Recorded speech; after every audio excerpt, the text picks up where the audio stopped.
Dr. Joe, thank you. once again. Thank you so much, Lukey.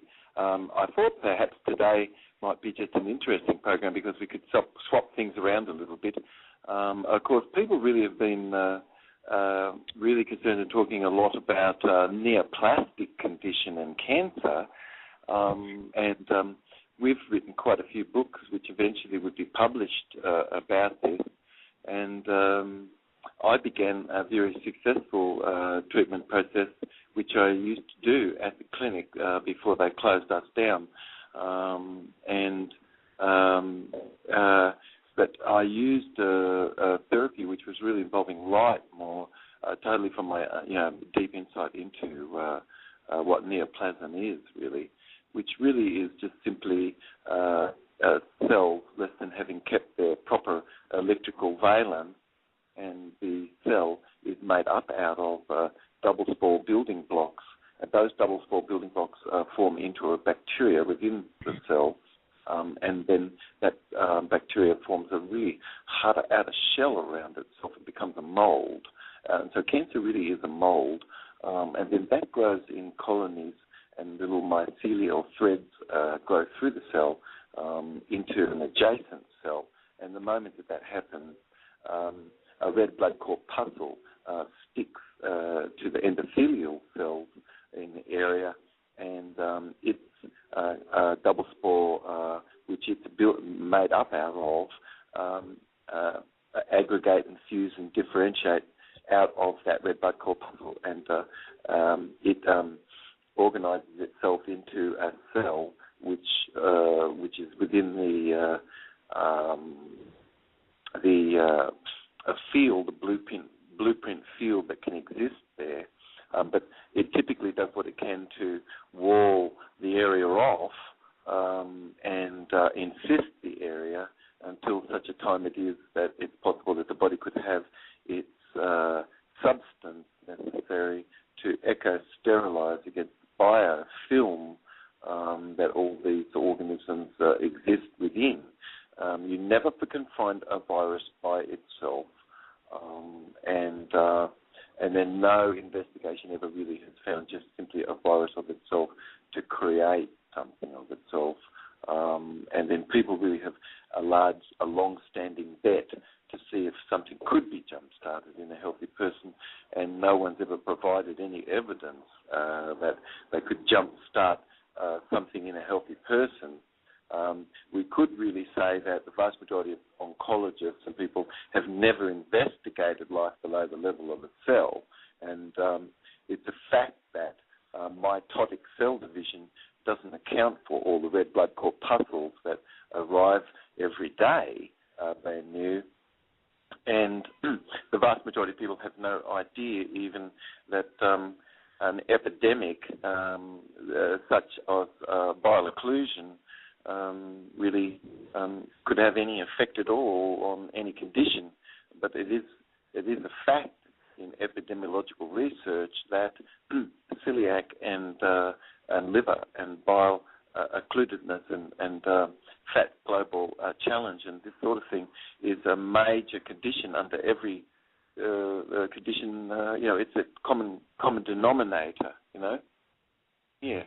But I think that I just would care very much to provide some hope and care for people that they can have a future and inspire those people out there with some informative work, that really does relate to how a person can have a remarkable result, and really there's innovative treatment that can assist to help a person clear away neoplastic condition if they can really be a bit more aware of what that is really, which it really is a systemic condition, not a local condition at all, and that as it's possible to heal things up more as it's a systemic condition, not a local condition, people can really have a fairly good success, yeah. But the body naturally provides substances, pancreatin, that as you're on live food, pancreatin is stimulated at night, and it's just very minute amounts of 200 nanoparticles per litre of your body's fluid. It's a very small amount, but that's enough that's necessary just to be able to clear away simple fetal endoblastic cells and things that form. But the body has to have its proper immune response, and it only can have this as a result of having good intestinal flora.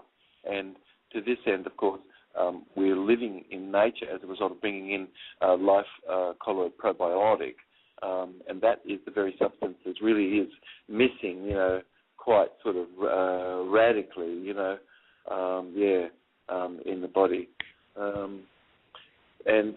But anyway, we've been talking a little bit about just even how the mind affects things and that. But on a quantum mechanics, of course, it's very elusive and bizarre because you've got things occurring seemingly across distance without seemingly any contact or even direct behaviour of one part.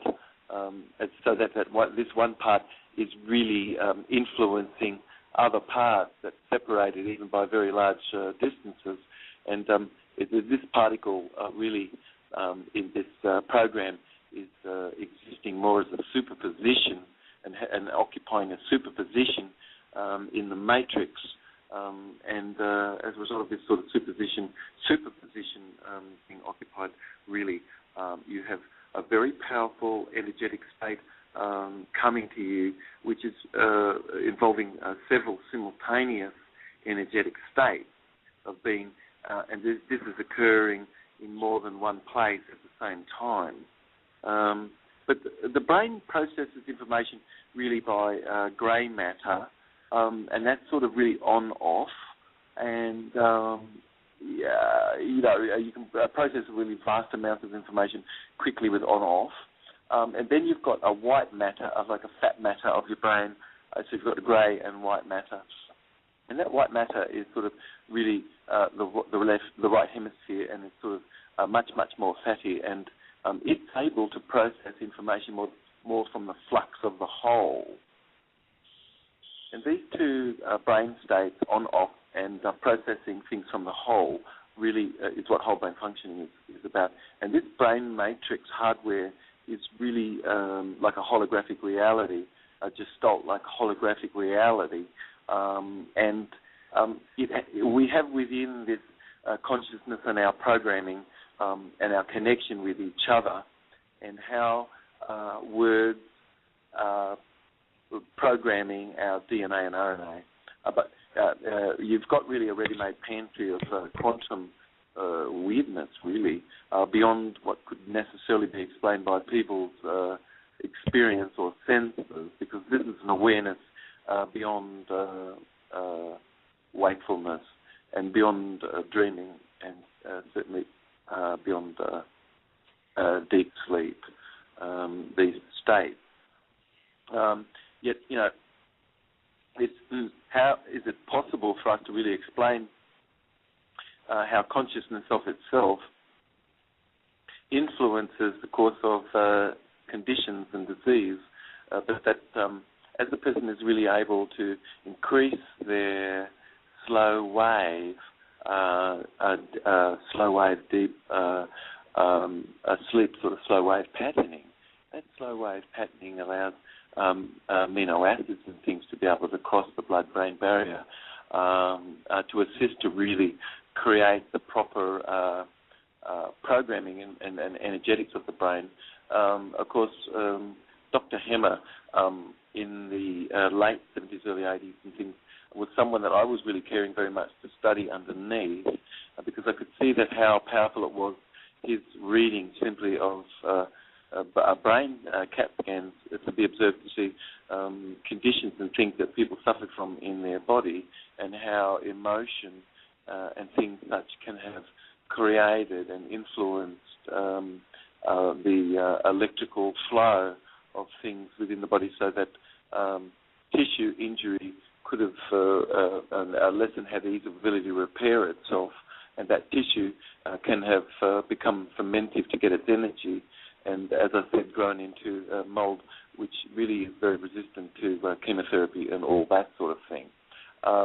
But consciousness really bends gravity, certainly, and causes things which is so far beyond our consciousness to slow down, and it really starts to allow, celestial orbs start to orbit more this beautiful information, that we have.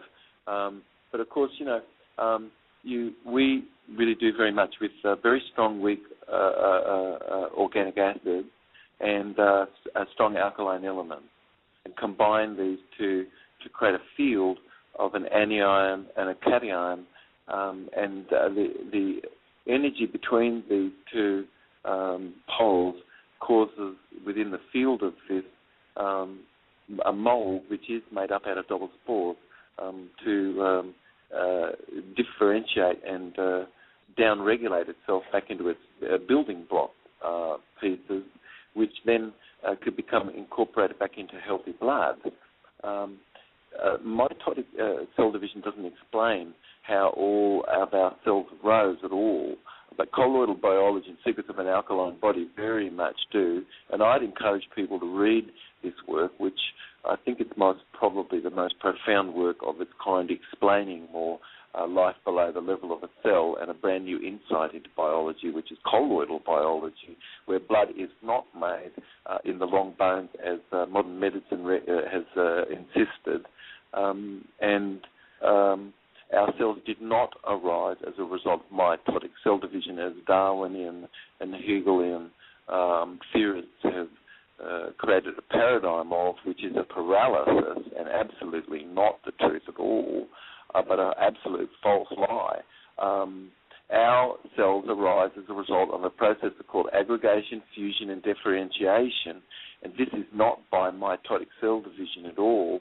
And Darwin and Hegel and all these theorists couldn't tell you how a bacteria arises, but a bacteria certainly does arise as a result of this process of aggregation, fusion, and differentiation.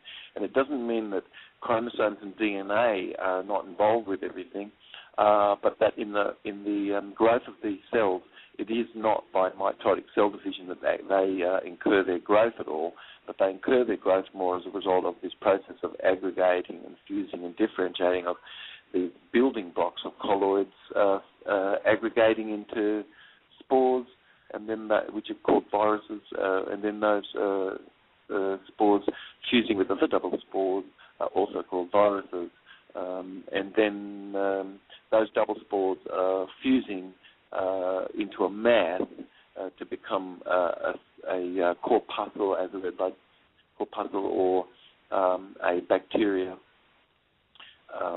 and then in the right conditions, if blood-borne inhibitors are not present, the double spore, rather than being in a corpuscle, it could become stagnant and in some place, and because of the morphogenetic field there, it could become tissue for the repair at the repair site, or that red blood corpuscle could be the colloid double building block stages of this could become a encystment to and wall off the molded area of the body, and then a fibrinolytic sort of a tissue developed around that, and these organisms tend to love to have ease of ability to cloak themselves with protein a little, like our humanness of ourself, and so it's not so easy able to be recognized.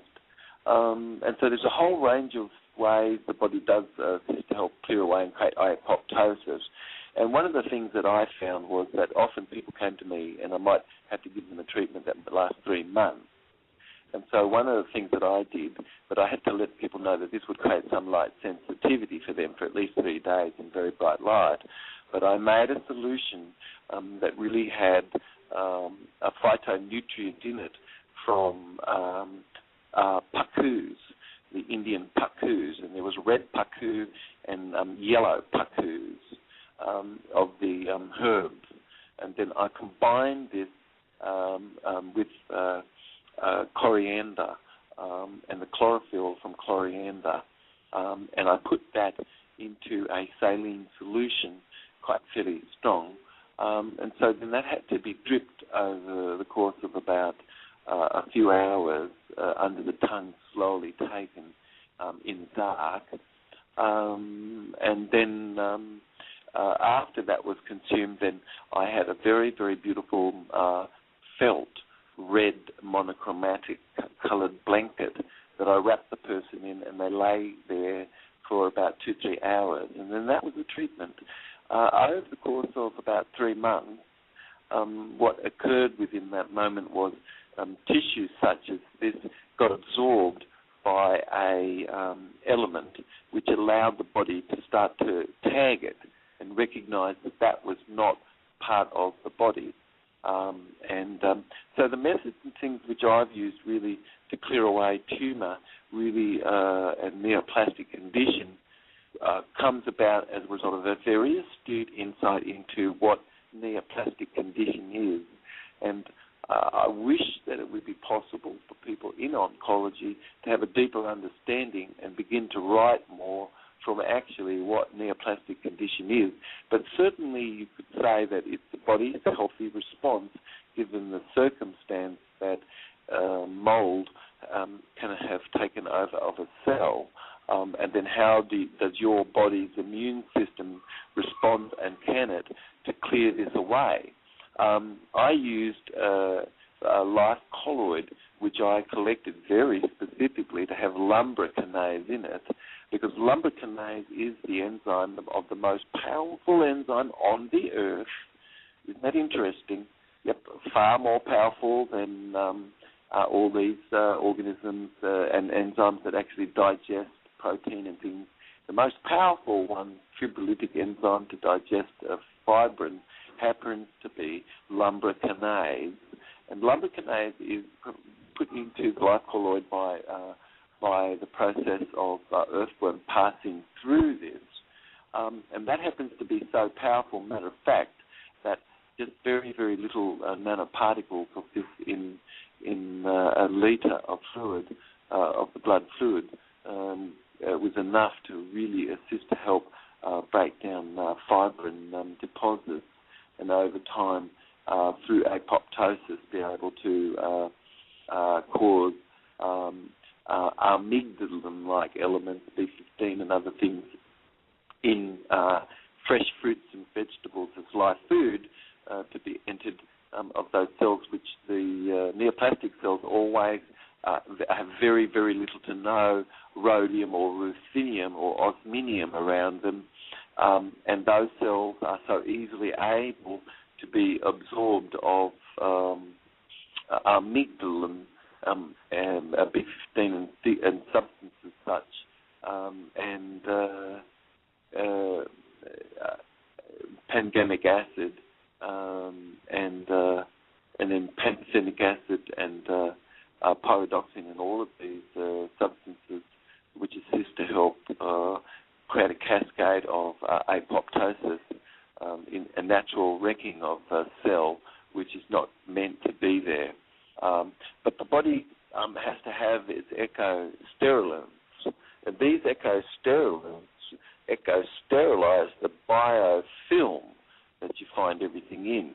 Even our cells have a glycoprotein casing around them that's slightly dry, that causes element to be drawn out of the cell, waste and things, which if you've got non-life food being consumed, then you've got strange undigestible protein, you've got the runaway sugars, and you've got very little natural paciferin, which is really the substance that eco-sterilizes against mold, fungus, and yeast.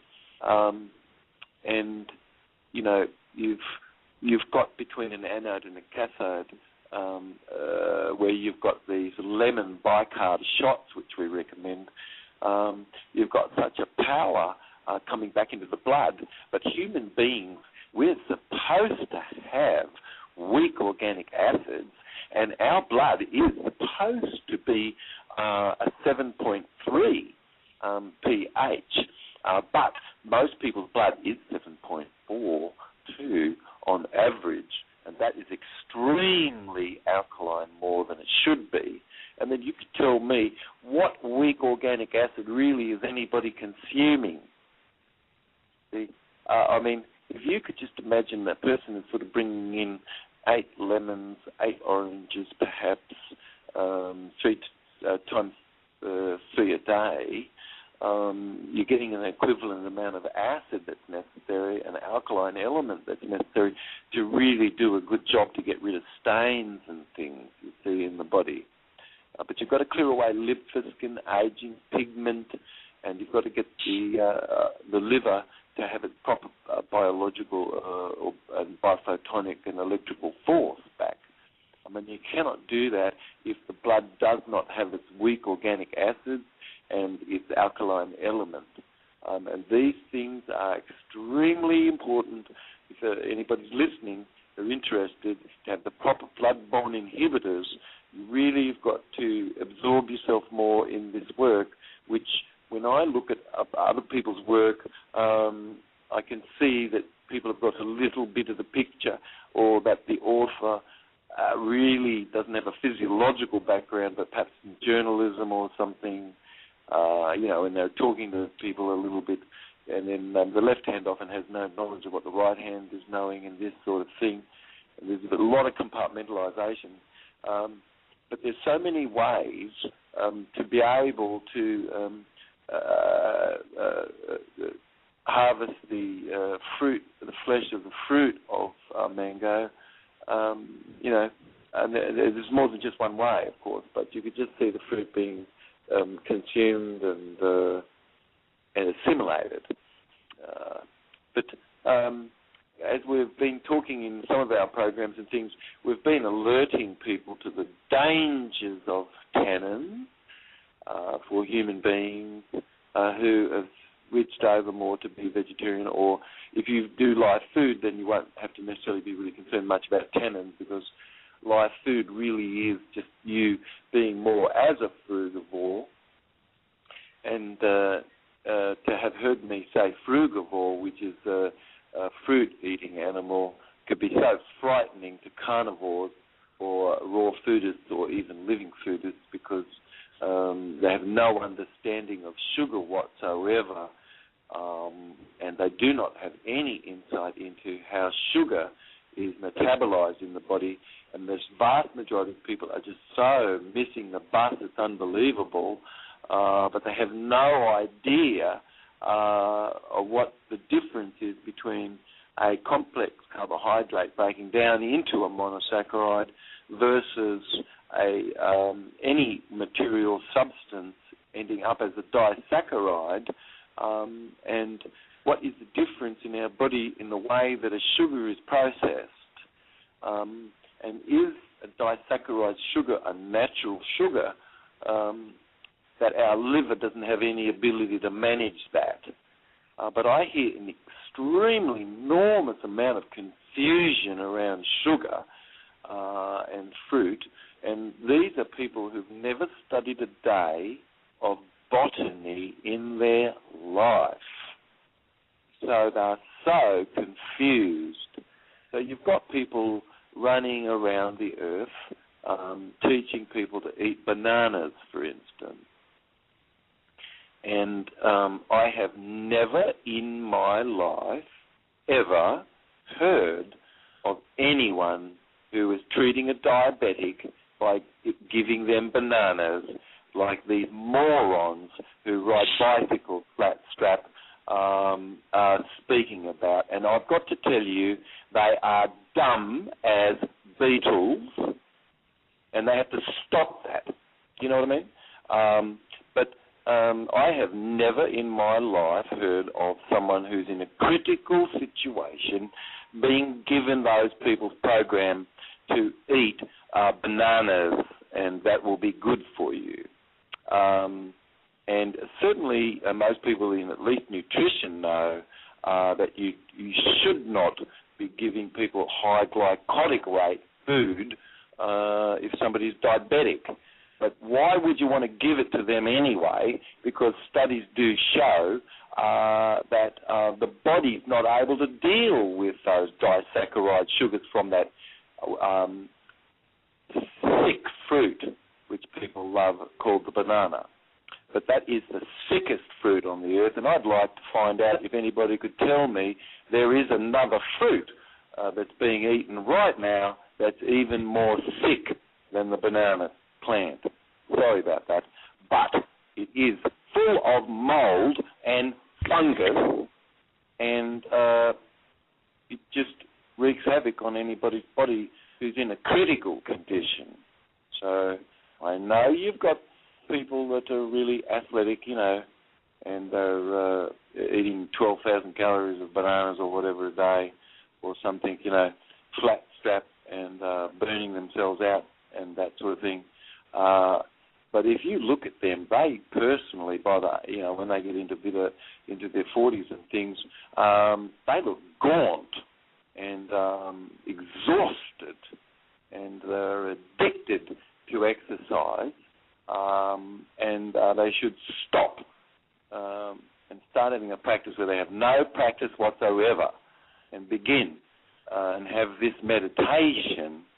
But if they could just have accepted that they are their body as I am, and then they will have renounced everything correctly. They can be living more in I awareness. But these are runaway sugars, which is non-life food, and I call a food which we've evolved to have that does not have any of these strange undigestible proteins or runaway sugars, which are major disease-causing elements. I call all of that dead food. Now, in China, of course, I don't know that they've ever found a single person ever born.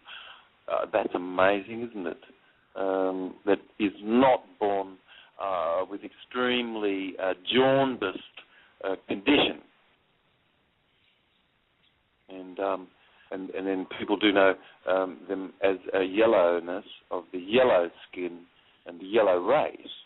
And it is a bean and a grain eating people, a culture sort of thing. And bean and grain eaters definitely don't grow tall at all, but they certainly grow wide. And then the estrogens, by the age of 30, they all could be called Pat, because you really don't know if they're coming or going. And they've lost their dimorphism. And, of course, the men are no longer able to have beards. And the estrogens cause both men and women to sort of look exactly like each other about the age of 30 in these cultures. But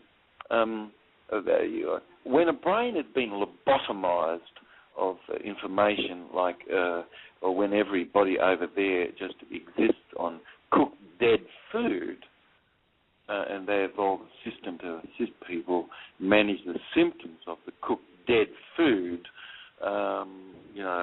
they're frightened beyond belief as to how it's possible for anybody to actually eat something in its uncooked state.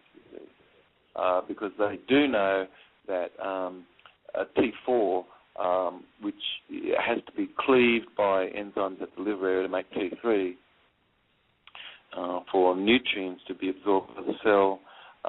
If a person's a dead food eater and does have a bile occlusion, which the vast majority of these people do, eating live food, which you're meant to do, but you've got such an occlusion, how could you be accepted of something good? Why would you want to put such a beautiful surface over a rusty, rotted condition? It just can't work. That's true. And so they should be frightened because unless you've got the real answer to the deep-rootedness of the condition, just having a partial answer, is just frightening to them. And then they have no knowledge at all of getting rid of bile occlusion, nor do they teach any of it at all. They just have no idea, and not a single soul I've ever heard on the earth, and please someone show me anyone in Chinese medicine at all. They are grain and bean eaters. It is true. Lots of them are bald. That's true. Most of them really are bald. Now, you cannot be espousing sticking needles in to people and be bald as a badger and be fat-wasted. You know what I mean? No. This is just taking money from the unsuspected people and really not getting at the truth. But you cannot have just a partial truth, run around with that. It's worse than a lie because the whole truth cannot be put. If you go over to a faucet and the hot water won't come on, you could be fine with that. You know what I mean? Okay. But if the hot water faucet's supposed to work, but it's not, why not just get that working again, like it's supposed to? And if the liver is occluded, which the vast majority of people's livers are occluded with wax-like deposit, and the vast majority of people that I see in front of me, they are really, really yellow, bloody skinned, seriously freaking yellow, green round the gills, you know what I mean? Seedy, fucking flaky skin and fucking dandruff all over their shoulders, you know what I mean, on their clothes. And unless they put a bit of lotion on the skin, they look like a lizard, you know what I mean? But we've really got to have the beauty products to make sure that everything looks good. But beauty is really inside, I really would advise people to read that article, Monster Found That Beach, to really be understanding of the perils of superfood and the idea of putting super in front of a man or super in front of phosphate or supering something, and how dangerous most of these supering this and supering that really is, because that is not going to get rid of anybody's lust ever. People are praying in the temples, but it's a mess outside, plastic everywhere, just disgusting, you know what I mean? And we've got to move away from chasing the juicy butt of lambs, and remember just how much effort, which is next to nothing, it takes to bend over and pick up a nut from the ground or a fig, from the tree. You see, olives and figs and nuts create the shade very beautifully, but of course, when people had a taste of the juicy butt of a lamb, they forgot figs. It was like a drug, and yes, it is a drug. Of course, flesh, people will tell you they can hardly do without it once they've had a taste of it, and that's the reason why you should never taste it if you can help it. But if you have a taste of that flesh, people acquire a taste, you see, once they've tasted. So I recommend people not to taste at all. It's not a good thing. But you'll never find frog's flesh, of course, in the shops in London because English people, they really haven't tasted frogs yet. But in places where people are eating frogs, you can find even frog's flesh there. See? So stop tasting all of that flesh and stop encouraging anybody from tasting it, and people forget about it. But if you've never tasted the flesh of something, or you've never heard about people eating the flesh of another living being, it could be so dissociated that it was sold in plastic. You never saw the sufferedness of the animal, and then maybe people need to be associated more with the pain and sufferedness, and stop just valet parking the car and having a cliffhanger, and just bringing in a body ailment relentlessly, and then running off to get a little bit of acupuncture or something. This just won't work, really. There's many stones here that we've been talking about that absolutely do need to be turned over, you know what I mean? And if you leave one of them not turned, that could be the very stone that should be turned, that is turning everything else, you know what I mean? So people are running themselves through these programs in America here, for instance, and every single one of them comes out of the program still really waxy, and they're all their stones solidly, basically intact still there. And it can help a little bit, of course. They get pampered. They stop some of the toxins a bit. Typically, most of these programs are whacking people with all these high tannin foods and dead food. It's not live food. But the average person is going through these cleansing programs for the most part still, and they're all coming out with all their bile stones still intact. Yes. So it really is just absolutely delaying the inevitable. And it's exciting to people, though, if the roof is leaking, really bad in their house. I see that it's extremely exciting to people to talk a bit about changing the furniture coverings and how much money will be spent over the months ahead making sure that, the furniture coverings are sorted out, But the roof leaking all over the furniture coverings doesn't seem to be interesting conversation much, do you know what I mean? It's better to talk about shopping and connecting with your architect and the interior designers and this sort of thing, But isn't it amazing, Lukey, eh? Far more interesting to spend money, $35,000 even on a painting, and how lovely. But certainly anybody who's sharing the truth with you about actually a condition that you might have because you're just a dairy consumer, and you can't stand that being said because that's the weakness, really. You know what I mean? Insulin growth factor city, so we'll, you just got to really allow a bit of milk, you know what I mean, or something, But I recommend to people be allowing, just relax the shoulders. It's okay, you know what I mean. I'm very, very understanding. The vast majority of people in the movement are fairly ignorant, I've got to tell you. But, that's the truth. The truth is that if somebody started out in Ayurvedicness, which today is just a cooked dead food symptoms arising from bean and grain eating, which causes people to breed like rabbits, and then seed eating, of course, and grain and seed eating stimulates dogs even to hump like crazy. And then farmers know that if they feed their dogs just as they would and naturally, the dogs just really only go into estrus once a year, basically, a little bit, and they really are in their beauty. But people feeding their dogs and animals every single day all this dead food, how bad is that?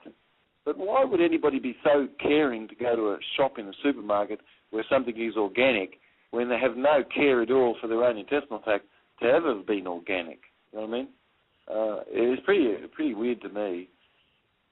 But anyway, the conversation could never really be about actual bile occlusion, which does exist, because no more money would be spent on all these pills and stuff, But if you do talk to a Chinese practitioner or even a Western medicine person or anyone in the New Age movement who are into these pills, it's lotions, potions, powders and pills, and a nice amount of snake oil. And these things work 30% of the time because you've really got to be able to convince people, you know. And these people are very convincing, and that's nice. And we should never forget that's very important. However, you know, you've got to really do what you can to get the whole thing down and be deeply more understanding of what really cancer is, you know, and go after it and clear the whole thing up. And but where somebody really is telling you the truth about something, don't ever mention the person's name if you've got some truth from them, because you could run with that and make it your own a little bit or something, you know what I mean? And I see people, that's what they have done. They've got the ecology diet and they've got the this and they've got the that, and they can have often even been students of mine. I have a family that ran all over America here a bit, and they've taught everybody to just down kale like crazy. Weird as hell, call what they do raw food or living food, and they've got people just eating grass. God help us, it's so crazy, isn't it, eh? But they have no physiological background whatsoever, and they've done everything they can to never mention live food at all, ever. But they did begin as gringos, I remember, back then.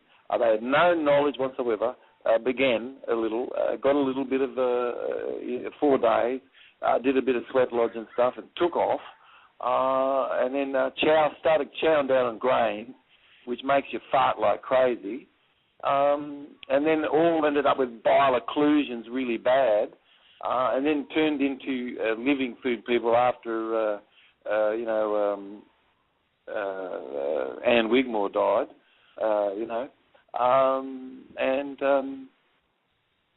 it just was weird as hell, you know what I mean? But it's very, very test tube science when you can just look and find calcium, which is in kale, but they will not tell you that it's an extremely negative calcium ratio, all right? And it's going to end up you acidifying your body. And then why? Well, because it's got a lot of oxalic acid, you dumb as beetle idiot. So stop your test tube science stuff, because it's ridiculous. Why not learn a bit about live food and start to practice live food? You know what I mean? I don't know if anybody's reinvented anything better. And I can tell you that a lot of deep insight gone into it, way beyond Steiner, certainly. And then, you know, you've got the Atkins this, and you've got the South Beach whatever, and it's yawn. Honest to God, it's just Drongo City. It's really, Drongo is really a dingo combined with a zombie.